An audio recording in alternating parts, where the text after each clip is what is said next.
अस्सलाम वालेकुम जी। अच्छा, आज हम देखेंगे how to file null sales tax return. इसको आमतौर पे नील सेल्स टैक्स रिटर्न भी कहते हैं, आप लोग ज़ीरो सेल्स टैक्स रिटर्न भी कहते हैं। इस तरह से भी ये वर्ड यूज़ होता है कि सेल्स टैक्स रिटर्न में ना हमारी कोई परचेज़ेज़ हैं और ना कोई हमने सेल्स डिक्लेयर की हुई है। तो जो नील सेल्स टैक्स रिटर्न है, इसको किस तरह डिक्लेयर किया जाए, ये मैं आपको दिखाता हूँ। सबसे पहले गूगल पे चलेंगे और गूगल पे जाने के बाद हम सर्च करेंगे आयरस एफबीआर। तो ये जो हमारे पास पहला लिंक आ जाएगा, इस पे क्लिक कर लेंगे। उसके बाद ये जो वार्निंग है, इसको क्लोज़ करेंगे। ये जो रेड सर्कल बना हुआ है, इस पे क्लिक करके और जो आपके लॉगिन क्रेडेंशियल्स हैं, वो यूज़ करते हुए लॉगिन कर लेंगे। लॉगिन में आपका सीएनआईसी नंबर आ जाएगा। इन केस ऑफ इंडिविजुअल और कंपनी के केस में उसका एनटीएन या जो उसका यूज़र बना होगा जब आपने सेल्स टैक्स में रजिस्ट्रेशन करवाई होगी, वो आ जाएगा। तो सिंपली मेरा सीएनआईसी नंबर आ गया, नीचे पासवर्ड आ गया और उसके बाद सिंपली लॉगिन पे क्लिक कर दूँगा। तो जैसे ही आप लॉगिन पे क्लिक करेंगे, इस तरह का एक आपके पास डैशबोर्ड आ जाएगा। तो ये सबसे ऊपर आप देख सकते हैं। तो ये सबसे ऊपर आप देख सकते हैं, पहले रजिस्ट्रेशन है, फिर डिक्लेरेशन है, एसेट डिक्लेरेशन, रेक्टिफिकेशन, अपील्स। तो हमने जाना है डिक्लेरेशन पे। तो डिक्लेरेशन पे क्लिक करूँगा और उसके बाद मैं जाऊँगा return slash statements original. Simplified पे नहीं जाना आपने, आपने जाना है रिटर्न स्लैश स्टेटमेंट्स ओरिजिनल। तो इस पे क्लिक करूँगा। तो ये देखें, पहले ये ऊपर वाला आपका वाइट बॉर्डर में हाइलाइटेड था, अब ये नीचे वाला हो गया। तो इसमें क्या आ रहा है जी, सैलरी रिटर्न आ रही है, क्लासिक व्यू, नॉर्मल रिटर्न आ रही है, सिंप्लीफाइड रिटर्न फॉर मैन्युफैक्चरर है। तो इसके लास्ट में आ रहा है जी null sales tax return and federal excise return. तो हम कर रहे हैं null sales tax return, zero sales tax return. तो सिंपली इस पर क्लिक कर दूंगा। उसके बाद वो पूछ रहा है टैक्स पीरियड। टैक्स पीरियड का आपने हमेशा याद रखना है कि आमतौर पे 99% केसेस में हमारा चलता है जुलाई से जून। और जिस टैक्स ईयर में या जिस ईयर में हमारा एंड हो रहा होता है जून, वही हमारा टैक्स ईयर होता है। तो अभी हमारा चल रहा है 2024, जुलाई 23 से लेके जून 2024। तो हमारा टैक्स ईयर होगा 2024 इन 99% cases in case of normal tax year. तो जैसे ही मैं 2024 लिखूंगा इधर, तो ये देखिए, ये सारे जुलाई से लेके जून तक का पीरियड जो है ना, मेरे पास आ जाएगा सारा। तो ये साइड से ये आपके पास ड्रॉप डाउन मेन्यू, इस पे क्लिक करके आप नीचे जा सकते हैं। तो मैं रिटर्न कर रहा हूँ अप्रैल की। तो अप्रैल की रिटर्न आपने सबमिट करनी है 15 मई तक in case of nil sales tax return, जिसमें आपकी कोई लाइबिलिटी नहीं है। अदर देन डैट आप जाते हैं 18 मई तक, लेकिन इस केस में आपने 15 मई तक करनी है। और एक बात आपने हमेशा याद रखनी है कि जो पिछले मंथ की रिटर्न है, वो नेक्स्ट मंथ की 18 तक जाती है और in case of nil sales tax return वो आपकी जाएगी 15 को। तो सिंपली 1 अप्रैल 2024 से 30 अप्रैल 2024 वाले पीरियड पे मैं क्लिक करूंगा। तो ये पीरियड मेरा सेलेक्ट हो गया। उसके बाद मैं करूँगा क्लिक कंटिन्यू पे। अच्छा, अगर आपने गलत पीरियड सेलेक्ट कर लिया, तो आप इसको सेलेक्ट करके आप बैक स्पेस दबा के इसको रिमूव भी कर सकते हैं। तो मैं दोबारा से अप्रैल 24 से 30 अप्रैल 24 क्लिक कर लेता हूँ और उसके बाद क्लिक करूँगा कंटिन्यू पे।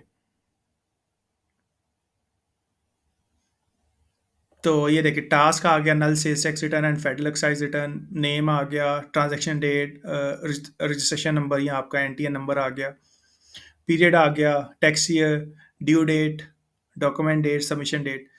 तो कंटेंट में वो कह रहा है type correspondence body text here. तो ये इसको आपने डिलीट कर देना है।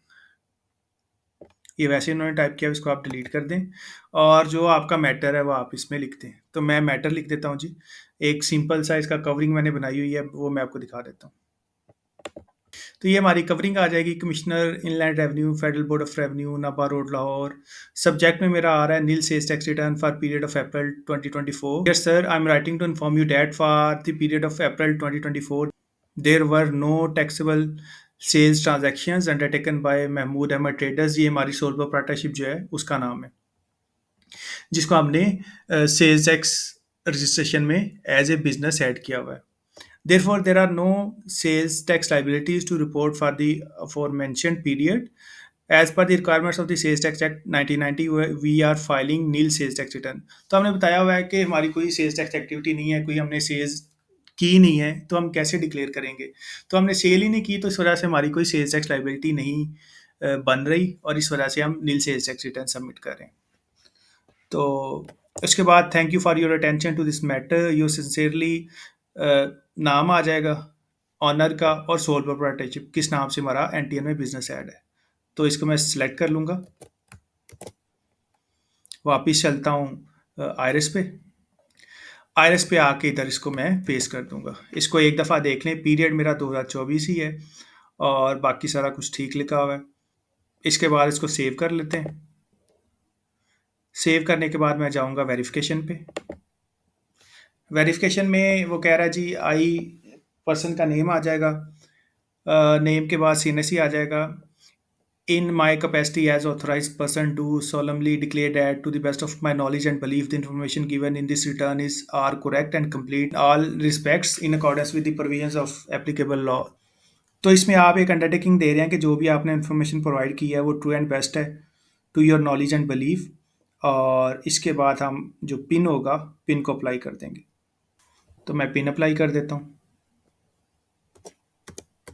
पिन की एप्लीकेशन आ गई। 4 डिजिट्स का पिन होगा। जब आपने एनटीएन बनाया होगा तो आपको ईमेल आई होगी पासवर्ड के साथ।